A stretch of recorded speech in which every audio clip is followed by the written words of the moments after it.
Hello बच्चों, की of success में आप सभी का बहुत बहुत स्वागत है। Riddhi Siddhi physics coaching classes का ये चलाया जाने वाला सबसे अच्छा 2 महीने का एक कोर्स है जिसमें सीनियर क्लास कक्षा 12 भौतिक विज्ञान के सब्जेक्ट के बारे में आपको पढ़ाया जा रहा है।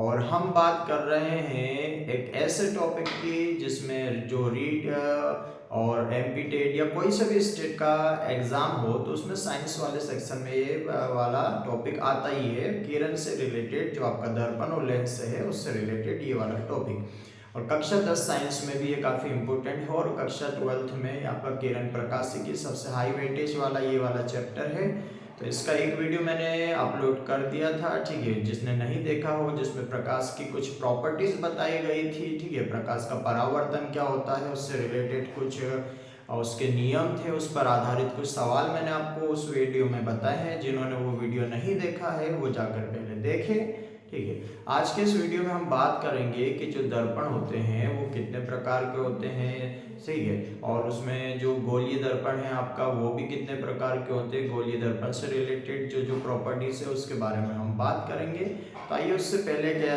कल वाले जो आपका वीडियो था उसमें परावर्तन से रिलेटेड एक इम्पोर्टेंट एक पॉइंट छूट गया था, तो उसको हम लेते हैं और आगे हम दर्पण स्टार्ट करते हैं। तो देखो यहाँ पर यदि परावर्तन कौन से माध्यम से हो रहा है, सघन माध्यम से, ठीक है। माध्यम दो प्रकार के होते हैं। ये जब हम अपवर्तन के बारे में पढ़ेंगे, प्रकाश का अपवर्तन, तो वहां पर मैं आपको बताऊंगा कि सघन क्या होता है, विरल क्या होता है, और साथ ही साथ में सघन और विरल की पहचान कैसे की जाती है वो मैं आपको बताऊंगा, ठीक है। अभी फिलहाल आप ध्यान रखिएगा, यदि परावर्तन कौन से माध्यम से हो रहा हो, सघन माध्यम से हो, तो कला पाई यानी पाई रेडियन में हो और उसका मान कितना 180 डिग्री से क्या हो जाता है, परिवर्तित हो जाती है।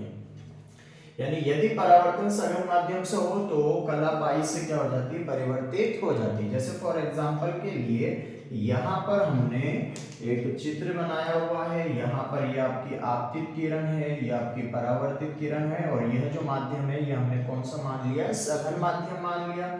तो आप देख सकते हो कि यहाँ पर जो प्रकाश किरण आ रही है, ठीक है, उसका जो पहला वाला चक्र है इसका, ठीक है, ये आपका कैसा है, प्लस है। और यहाँ पर जब ये वापस जाएगी तो ये कहाँ कैसे जा रही है, यहाँ पर माइनस है, यानी कैसे जा रही है, विपरीत, ठीक है। प्लस और माइनस यानी कितने डिग्री का यहाँ पर कला में परिवर्तन हो गया, 180 डिग्री के साथ वहां पर क्या हो गया, कला में परिवर्तन हो गया। या फिर आप ये कह सकते हो कि जैसे ये आपका पृष्ठ और यहाँ पर ये सघन माध्यम है और यहाँ पर कोई प्रकाश किरण क्या हुई, आपतित हुई है।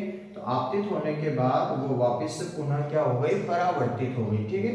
तो आई थी ऐसे और चली गई ऐसे। तो आप जानते होंगे कि ये जो विपरीत दिशाओं में जो सदिश होता है उनके बीच में, ठीक है, जो एंगल होता है वो कितने डिग्री का होता है, 180 डिग्री। और 180 डिग्री को हम क्या कह सकते हैं, पाई रेडियन भी कह सकते हैं। तो आप ध्यान रखिएगा कि यदि परावर्तन कौन से माध्यम से हो, सघन माध्यम से, तो कला कितने डिग्री से या कितने से परिवर्तित हो जाती है, तो या तो पाई होगा या फिर वहां पर क्या ऑप्शन होगा आपका, 180 डिग्री से परिवर्तित हो जाती है, ठीक है। तो एक खास पॉइंट है, इसको ध्यान रखिएगा। विरल माध्यम से हो रहा तो कोई वहां पर जो कला में परिवर्तन होगा वो 0 डिग्री रहेगा, लेकिन अगर सघन माध्यम है, दृढ़ माध्यम है, तो वहां जो परावर्तन होगा वहां पर परावर्तित प्रकाश किरण की कला में 180 डिग्री यानी पाई रेडियन का क्या हो जाएगा, वहां पर परिवर्तन हो जाएगा, ठीक है। आइए अब स्टार्ट करते हैं दर्पण के बारे में, ठीक है। दर्पण मुख्य रूप से दो प्रकार के होते हैं बेटा। एक होता है आपका गोलीय दर्पण, ठीक, स्फेरिकल मिरर होता है, और एक होता है आपका समतल दर्पण। ये मुख्य रूप से दो प्रकार के होते हैं, ठीक है। तो इसमें एक तो गोलीय दर्पण हो गया, स्फेरिकल मिरर हो गया, और एक आपका प्लेन मिरर हो गया, ठीक है। आज हम इस वाले वीडियो में बात करेंगे केवल गोलीय दर्पण की, अगले वीडियो में हम बात करेंगे समतल दर्पण की, ठीक है।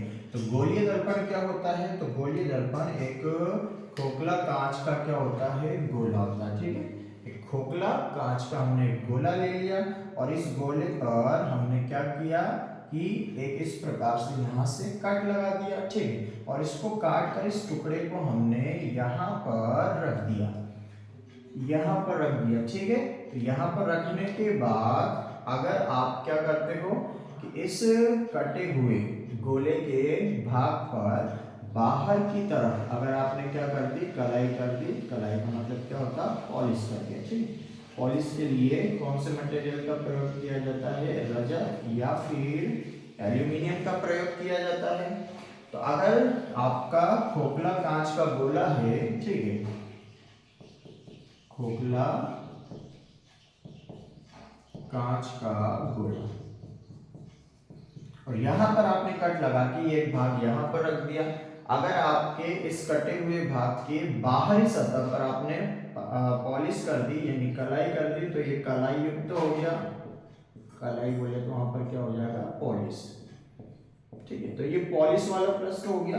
और बाकी जो शेष आपका यह वाला जो पृष्ठ बचा हुआ जहां पर पॉलिश नहीं की गई है, इसे कहते हैं परावर्तक पृष्ठ। क्या कहते हैं इसको, परावर्तक पृष्ठ। ठीक, और अगर इसी प्रकार से आपने यह वाला दर्पण लिया, इसके कटे हुए भाग पर आपने इस बार किधर की ओर पॉलिश कर दी, अंदर की ओर कलाई कर दी, पॉलिश कर दी आपने। ठीक, तो यह वाला भाग तो आपका कलाई वाला हो गया यानी पॉलिश वाला हो गया। ठीक, और जो जहां पर पॉलिश नहीं की है उस वाले भाग को हम क्या कहेंगे, उसको हम कहेंगे परावर्तक पृष्ठ। ठीक, परावर्तक पृष्ठ। तो यहाँ पर सबसे पहले अगर आपसे पूछा जाए कि दर्पण क्या होता, गोलीय दर्पण क्या होता, तो हम क्या कहेंगे कि गोलीय दर्पण एक कांच के खोखले गोले का कटा हुआ भाग होता है। कांच के खोखले गोले का कटा हुआ भाग होता है जिसके किसी एक पृष्ठ पर कलाई यानी पॉलिश कर दी जाती है, और जो दूसरा पृष्ठ होता है वो परावर्तक पृष्ठ की तरह कार्य करता है। ठीक है, इसी आधार पर परावर्तक पृष्ठ के आधार पर गोलीय दर्पण को दो भागों में बांटा गया है। ठीक है, तो गोलीय दर्पण भी दो प्रकार के होते हैं, एक होता है आपका अवतल दर्पण और एक होता है आपका उत्तल दर्पण। ठीक है, तो गोलीय दर्पण मुख्य रूप से कितने प्रकार के हो गए, दो प्रकार के, एक होता है अवतल दर्पण, एक होता है उत्तल दर्पण। इसको हम कॉनकेव मिरर कहेंगे और इसको हम क्या कहेंगे, कॉन्वेक्स मिरर। ठीक, अब अगर आपसे पूछा जाए कि भैया अवतल दर्पण क्या है, तो देखो अगर हमारा जो परावर्तक, अगर किसी कांच के कटे हुए भाग का जो भीतरी पृष्ठ, इसको भीतरी वाला बोलेंगे। ठीक, ये अंदर वाला पृष्ठ, अगर किसी दर्पण का अंदर वाला पृष्ठ या भीतरी पृष्ठ परावर्तक पृष्ठ की तरह कार्य करता है तो उसे हम क्या कहेंगे, अवतल दर्पण कहेंगे। ठीक है, ध्यान रखिएगा, अवतल दर्पण, एक दर्पण की परिभाषा तो क्या है कि दर्पण एक कांच के खोखले गोले का कटा हुआ भाग होता है जिसके किसी एक पृष्ठ पर पॉलिश से कलाई कर दी जाती है, जो दूसरा पृष्ठ होता है वो परावर्तक पृष्ठ की तरह क्या करता है, कार्य करता है। अब गोलीय दर्पण भी कितने प्रकार के हो गए, दो प्रकार के हो गए, एक हो गया आपका अवतल दर्पण और एक हो गया आपका उत्तल दर्पण, कॉनकेव मिरर, और एक हो गया कॉन्वेक्स मिरर। अब कॉनकेव मिरर यानी अवतल दर्पण किसे कहते हैं, तो हम कहेंगे ऐसा दर्पण जिसका भीतरी पृष्ठ, ये जो आपका है ये कौन सा पृष्ठ है, भीतरी तल बोल दो इसको। ठीक, जिसका भीतरी तल परावर्तक पृष्ठ की तरह, परावर्तक तल की तरह कार्य करता है, उसे क्या कहते हैं, अवतल दर्पण कहते हैं। और ऐसा दर्पण जिसका बाहरी या फिर उभरा हुआ तल, उभरा तल, ठीक, किसकी तरह कार्य करता है, परावर्तक पृष्ठ की तरह कार्य करता है, उसे हम क्या कहेंगे, उसे हम कहेंगे उत्तल दर्पण। क्लियर हो गया सभी को, यानी कॉन्वेक्स मिरर। ठीक, तो ये हो गया आपका मिरर के बारे में, गोलीय दर्पण। गोलीय दर्पण दो प्रकार के हो गए, अगर आपका भीतर किसी अगर भीतरी तल परावर्तक तल की तरह कार्य कर रहा है तो उसे अवतल दर्पण कहेंगे, और अगर बाहरी पृष्ठ, बाहरी तल जो उभरा हुआ तल है वो अगर परावर्तक पृष्ठ की तरह, तल की तरह कार्य कर रहा तो उसे हम क्या कहेंगे, उत्तल दर्पण कहेंगे।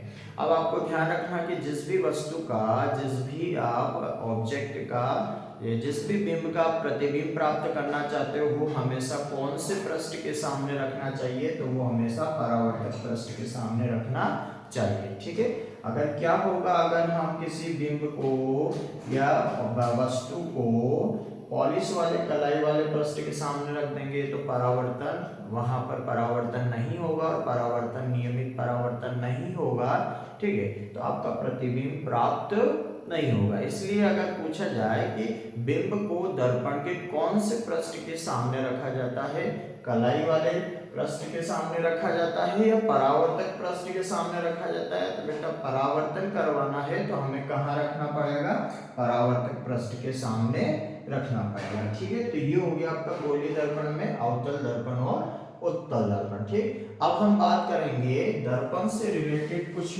मुख्य बिंदु है, उन बिंदुओं के बारे में बात करेंगे जिनके बारे में जानकारी होना बहुत ही जरूरी है, ठीक है, जिनके अभाव में अगर हमें जानकारी नहीं है तो आगे आने वाले जो सवाल है न्यूमेरिकल्स है वो हम नहीं कर पाएंगे। तो आइए दर्पण से संबंधित कुछ महत्वपूर्ण बिंदु है उन पर हम विचार करें।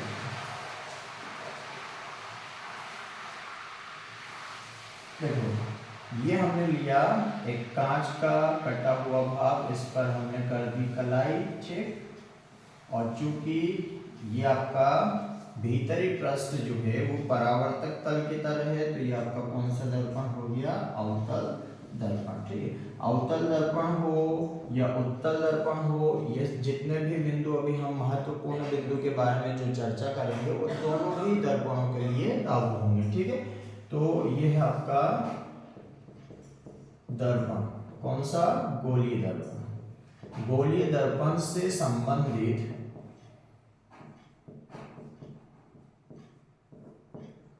मुख्य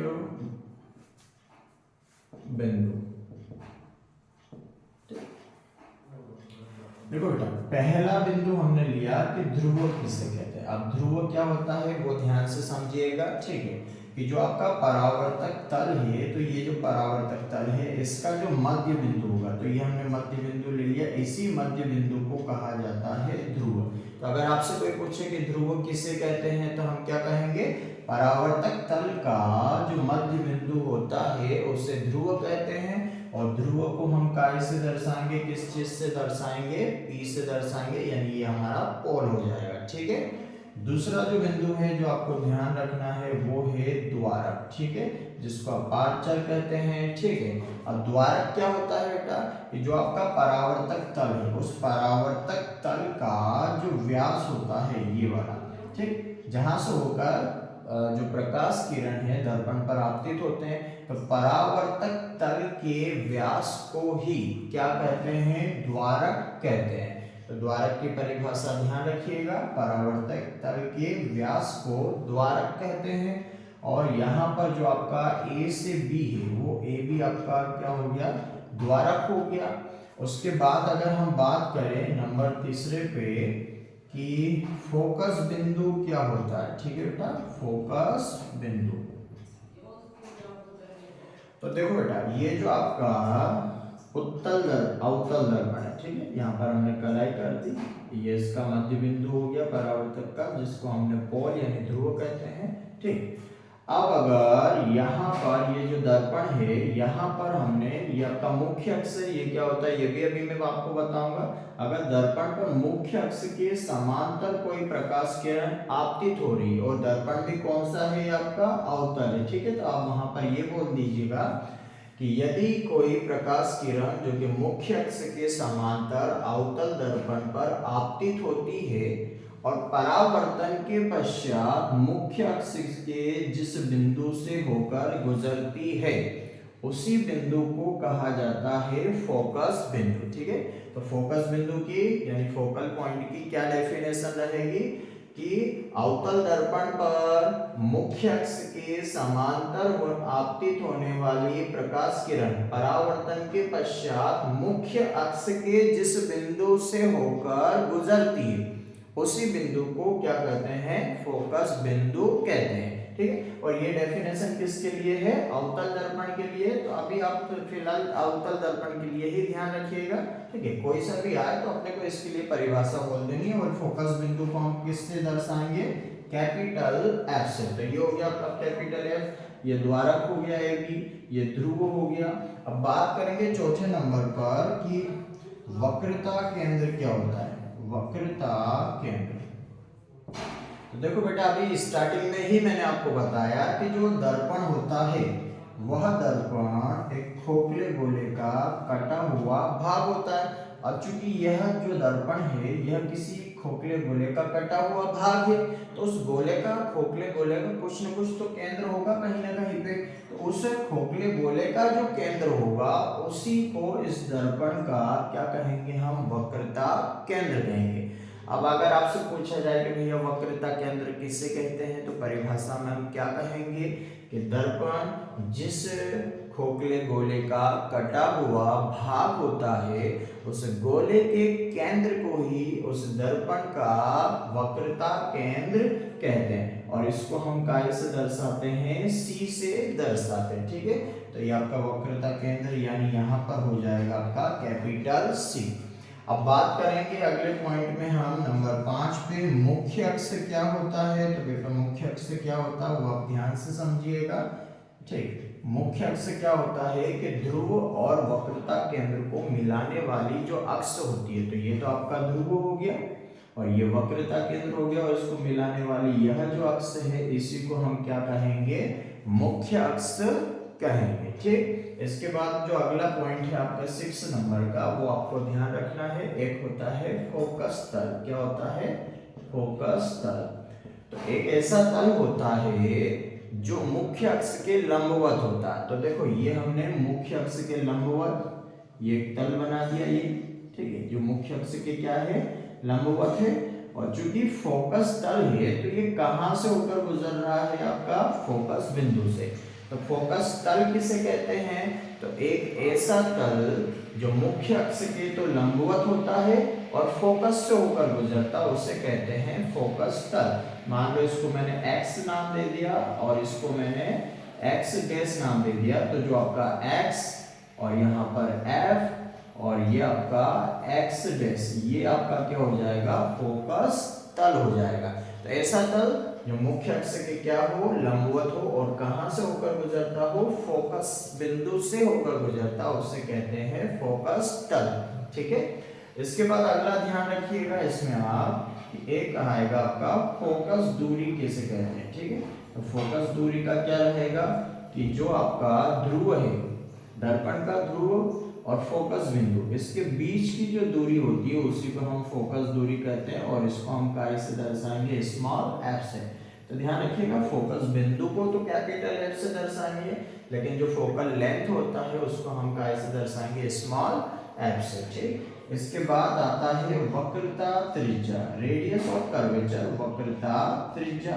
ठीक, तो ये रेडियस ऑफ कर्वेचर क्या होता है कि जो आपका ध्रुव है और जो वक्रता केंद्र है, इन दोनों के बीच की ये जो दूरी होती है उसे कहते हैं वक्रता त्रिज्या, और उसे हम काय से दर्शाएंगे, कैपिटल आर से। ठीक है, तो बेटा आगे जो हम आप डेरिवेशन करेंगे, दर्पण सूत्र की स्थापना करेंगे, उस पर आधारित हम सवाल देखेंगे। फिर गोलीय दर्पण की फोकस दूरी और वक्रता त्रिज्या में एक रिलेशन होता है जिस पर आधारित सवाल आते हैं बोर्ड एग्जाम में। ठीक है, तो उनके लिए अपने को ये सारी जानकारी जो मुख्य महत्वपूर्ण बिंदु है ये हमें पता होना चाहिए कि ध्रुव किसे कहते हैं। तो एक बार फिर से मैं आपको रिवाइज करवा देता हूँ कि किसी गोलीय दर्पण के परावर्तक तल का जो मध्य बिंदु होता है उसे ध्रुव कहते हैं। इसको हम किससे दर्शाएंगे, P से दर्शाएंगे। उसके बाद द्वारक क्या होता है, तो द्वारक परावर्तक तल का जो व्यास होता है उसे ही हम क्या कहते हैं, द्वारक। और द्वारक से होकर ही प्रकाश किरणें दर्पण पर क्या होती है, आपतित होती है। दर्पण जितना बड़ा होगा उसका द्वारक उतना ही बड़ा होगा। दर्पण अगर छोटा है तो द्वारक क्या होगा, छोटा होगा। तो ए भी क्या हो गया, उसमें द्वारक हो गया। फिर फोकस बिंदु किसे कहते हैं, तो अगर कोई प्रकाश किरण अवतल दर्पण पर मुख्य अक्ष के समांतर आपतित हो रही है तो परावर्तन के पश्चात वो मुख्य अक्ष के जिस भी बिंदु से होकर जाएगी उसी बिंदु का नाम हम रख देंगे फोकस बिंदु, और इसको हम काय से दर्शाएंगे, कैपिटल एफ से दर्शाना। ठीक है, उसके बाद फिर हमने बात करी वक्रता केंद्र क्या होता है। तो हमें पता है कि ये जो दर्पण होते हैं ये खोखले गोले का कटा हुआ भाग होता है। तो दर्पण जिस खोखले गोले का कटा हुआ भाग है उस गोले का जो केंद्र होगा उसी केंद्र को हम इसका क्या कहेंगे, वक्रता केंद्र कहेंगे। ठीक, और वक्रता केंद्र को किससे दर्शाते हैं, कैपिटल सी से दर्शाते हैं। तो ये आपका वक्रता केंद्र हो गया। उसके बाद मुख्य अक्ष क्या होता है, ठीक है, प्रिंसिपल एक्सिस क्या होता है, मुख्य अक्ष क्या होता है, तो ध्रुव और वक्रता केंद्र को मिलाने वाली जो रेखा होती है उसे क्या कहते हैं, मुख्य अक्ष कहते हैं। और उसके बाद फोकस तल क्या होता है, तो ऐसा तल जो मुख्य अक्ष के लंबवत हो और फोकस से ऊपर गुजरता है उसे क्या कहते हैं, फोकस तल कहते हैं। ठीक, उसके बाद फोकस दूरी क्या होता है, तो ध्रुव और फोकस बिंदु के बीच की जो दूरी होगी उसे हम क्या कहेंगे, फोकस दूरी कहेंगे। और वक्रता त्रिज्या किसे कहते हैं, तो ध्रुव और वक्रता केंद्र के बीच की जो दूरी होती है उसे हम क्या कहते हैं, वक्रता त्रिज्या। और वक्रता त्रिज्या को किससे दर्शाएंगे, कैपिटल आर से। ध्यान रखिएगा, फोकस दूरी को स्मॉल एफ से और फोकस बिंदु को हम कैसे दर्शाएंगे, कैपिटल एफ से। तो ये कुछ महत्वपूर्ण गोलीय दर्पण से रिलेटेड कुछ पॉइंट्स थे जो अपने को याद होना चाहिए। ठीक है, इनके बिना आगे अपने को अगर इनका ज्ञान नहीं है, इनके बारे में नहीं पता है, तो फिर दर्पण से रिलेटेड जो दर्पण सूत्र है, उसके बाद जो आपका फोकस दूरी और वक्रता त्रिज्या में जो संबंध हम स्थापित करेंगे वो हमको समझ में नहीं आएगा। ठीक है, तो ये हो गया दर्पण से संबंधित कुछ मुख्य बातें। आइए अब हम स्टार्ट करते हैं कि चिन्ह परिपाटी का ज्ञान होना बहुत ही जरूरी है। चिन्ह परिपाटी के बिना हम आंकिक प्रश्न इसको सॉल्व नहीं कर सकते हैं। ठीक है, कहाँ पर अपने को दूरी प्लस में लेना, कहाँ पर माइनस लेना, तो हम देख लेते हैं गोलीय दर्पण से रिलेटेड जो चिन्ह परिपाटी होता है उसके बारे में। ठीक, तो चिन्ह परिपाटी के बारे में आप ध्यान से समझिएगा। चिन्ह परिपाटी कहाँ पर प्लस लेंगे, कहाँ पर माइनस लेंगे, वो ध्यान समझिए। मान लीजिए ये आपका कौन सा दर्पण है, अवतल दर्पण है। ठीक, और अवतल दर्पण में ये हो गया आपका मुख्य अक्ष। और बिंब हमेशा, मैंने कहा था बिंब हमेशा कहाँ पे रखा जाता, परावर्तक। तो ये परावर्तक पृष्ठ के सामने AB नाम का कोई बिंब रख दिया हमने, और यहाँ से प्रकाश किरण क्या हो गई, आपतित हो गई। तो ये किरण की दिशा हो गई। किरण किधर से किधर की ओर जा रही है, बाईं ओर से दाईं ओर जा रही है। एक और बात आपको बेटा ध्यान रखना है कि दर्पण में जो दूरी है वो हमेशा ध्रुव से मापी जाती है, मतलब उसका जो स्टार्टिंग पॉइंट है वो ध्रुव रखा जाएगा। ठीक है, यानी हम कहीं से भी दूरी को मापेंगे तो स्टार्टिंग पॉइंट उसका क्या रहेगा, ध्रुव रहेगा। ठीक, यहाँ पर कौन सा बिंदु होता है, F होता है। यहाँ पर क्या होता है आपका वक्रता केंद्र C होता है, फोकस बिंदु हो गया। ये इसका क्या हो गया, AB उसका क्या हो गया, द्वारक हो गया। ठीक, अब चिन्ह परिपाटी में आपको ध्यान रखना है कि अगर प्रकाश किरण की विपरीत दिशा में अगर हम कोई दूरी को माप रहे हैं, ठीक है, तो ये मान लो कि हमने दूरी को ऐसे मापा इसको। ठीक, दूरी हमेशा कहाँ से मापी जाएगी, स्टार्टिंग पॉइंट क्या रहेगा, ध्रुव ही रहेगा। चाहे आप FP बोलो, लेकिन मापना कहाँ से, P से ही मापना है। तो अगर प्रकाश किरण की विपरीत दिशा में, ठीक, तो ये मान लो ये प्रकाश किरण जा रही है। ठीक है, ये प्रकाश किरण जो कि वस्तु से निकली है, और प्रकाश किरण की विपरीत दिशा में आप दूरी को माप रहे हैं। ये हो गया आपके द्वारा मापी गई दूरी। ठीक, तो प्रकाश किरण और दूरी एक दूसरे के अगर विपरीत दिशा में है तो वहां पर जो दूरी होगा उसका मान हम कैसा लेंगे, ऋणात्मक लेंगे। यानी प्रकाश किरण की विपरीत दिशा में मापी गई जो दूरियां होती है वो हमेशा कैसे ली जाती है, ऋणात्मक ली जाती है। और प्रकाश किरण की ही दिशा में अगर किसी दूरी को आप ले रहे हो तो प्रकाश किरण की दिशा में मापी गई जो दूरियां होती है वो कैसी होती है बेटा, धनात्मक होती है। ठीक है, तो एक तो ये वाला कॉन्सेप्ट आपको चिन्ह परिपाटी के हिसाब से ध्यान रखना है कि वस्तु से जो प्रकाश किरण निकलेगी, अगर उस प्रकाश किरण की विपरीत दिशा में अगर हम किसी दूरी को माप रहे हैं तो वह दूरी हमारी कैसी रहेगी, ऋणात्मक रहेगी। और अगर प्रकाश किरण की ही दिशा में हम किसी दूरी को माप रहे हैं तो वहां पर दूरी हमको कैसा लेना है, धनात्मक यानी पॉजिटिव लेना है। इसी के साथ एक और ध्यान रखिएगा कि मुख्य अक्ष से ऊपर की ओर मापी गई जो दूरियां हैं वो हमको पॉजिटिव लेना है, और मुख्य अक्ष के नीचे की ओर जो मापी गई दूरियां वो कैसी लेनी है, अपने को नेगेटिव यानी ऋणात्मक लेना है। तो वैसे भी ये तो कॉन्सेप्ट पता होगा कि भैया ऊपर की ओर क्या होता है, प्लस का y होता है, y प्लस का y में वहाँ पे एक्सिस होता है, नीचे की ओर क्या होता है, माइनस का y होता है। तो वहां से आप याद रख सकते हो मुख्य अक्ष से ऊपर की ओर मापी गई जो लंबाई है वो काय में लेना है, पॉजिटिव, और मुख्य अक्ष के नीचे की ओर जो ली गई लंबाई है वो हम काय में लेंगे, नेगेटिव। तो ये चिन्ह परिपाटी का ज्ञान बहुत जरूरी है, इनके बिना अंकित प्रश्न हमसे होने वाले नहीं है। अंकित प्रश्नों के लिए इसका याद होना बहुत ही जरूरी और सिंपल है, ज्यादा टफ नहीं है। अगर प्रकाश किरण की विपरीत दिशा में अगर आप दूरी मापते हो तो वह ऋणात्मक रहेगी, प्रकाश किरण की ही दिशा में अगर दूरी को हम मापते हैं तो धनात्मक होगी। मुख्य अक्ष के ऊपर मापी गई जो लंबाई या दूरी है वो कैसे लेना अपने को, प्लस, और मुख्य अक्ष के नीचे की ओर मापी गई दूरी हम कैसे लेंगे, माइनस में लेंगे। ठीक है, तो ये चिन्ह परिपाटी अपने को पता होना चाहिए। आइए बात करते हैं हम कि प्रकाश गोलीय दर्पण में, चाहे वो उत्तल हो या अवतल हो, गोलीय दर्पण में परावर्तन, जो परावर्तित प्रकाश किरण है उनके कुछ नियम होते हैं। जैसे कि उदाहरण के लिए, ठीक है, गोलीय